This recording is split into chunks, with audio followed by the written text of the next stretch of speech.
الحمد لله رب العالمين نحمد ونصلي على رسوله الكريم أما بعد فأعوذ بالله من الشيطان الرجيم بسم الله الرحمن الرحيم إنك لعلى خلق عظيم صدق الله العظيم محترم بزرگوں اور دینی بھائیوں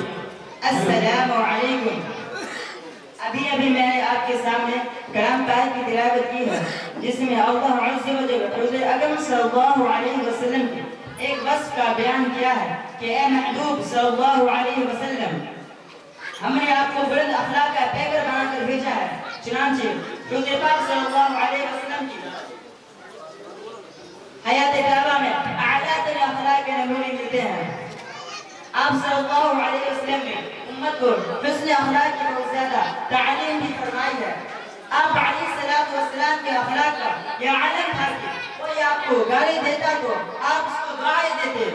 اور کوئی برا بھلا کہتا تو مسکرا کر گزر دیتے اور اس کو برا بھلا نہیں کہتے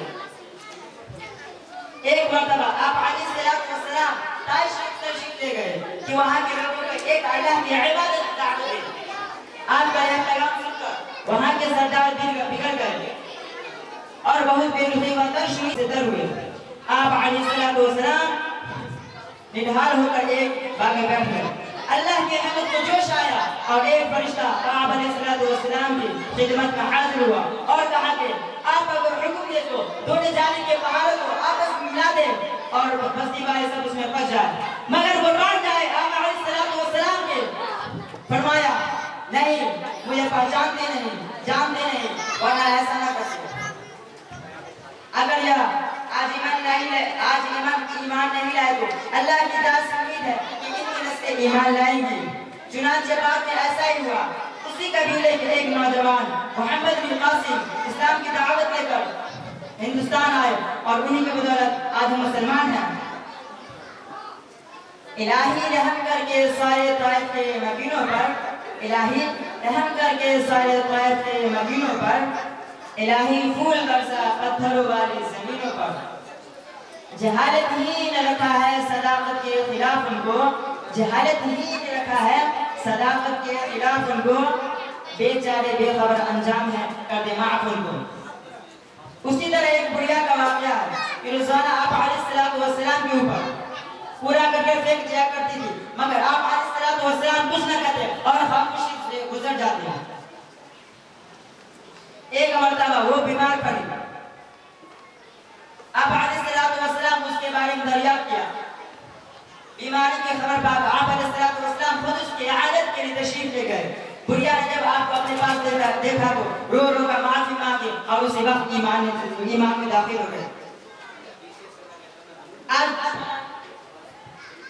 آج دشمنان اسلام نے یہ غلط خبر پھیلا رکھی ہے کہ اسلام تلوار کی روح سے پھیلا ہے مگر حقیقت یہ ہے کہ اسلام حسن اخلاق سے پھیلا ہے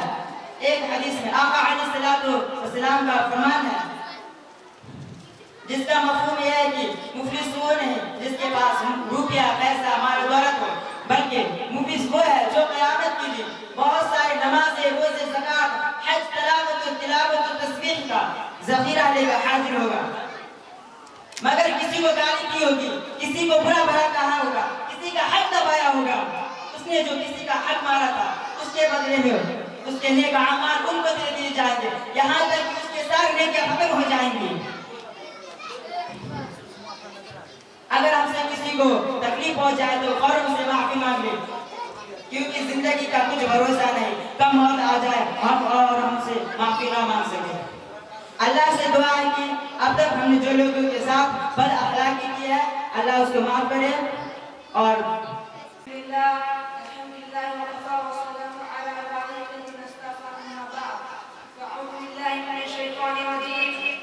الرحمن الرحیم صدر محترم معزز حضرت انسانوں کی ہدایت اور رہنمائی کے لیے دنیا میں کم و بیش 1,40,000 انبیاء علیہ السلام تشریف لائے سب اللہ کے برگزیدہ اور منتخب بندے تھے سب اللہ کے نزدیک اعمال بس بہت اعلیٰ و افضل تھے نبی اور رسول کے درمیان میں صحابی بھی نہیں پا سکتا برس برا ولی اور بزرگ بھی نہیں پا سکتا برس برا ولی اور بزرگ بھی نہیں پا سکتا لیکن انبیاء میں فرق ہے کوئی زیادہ افضل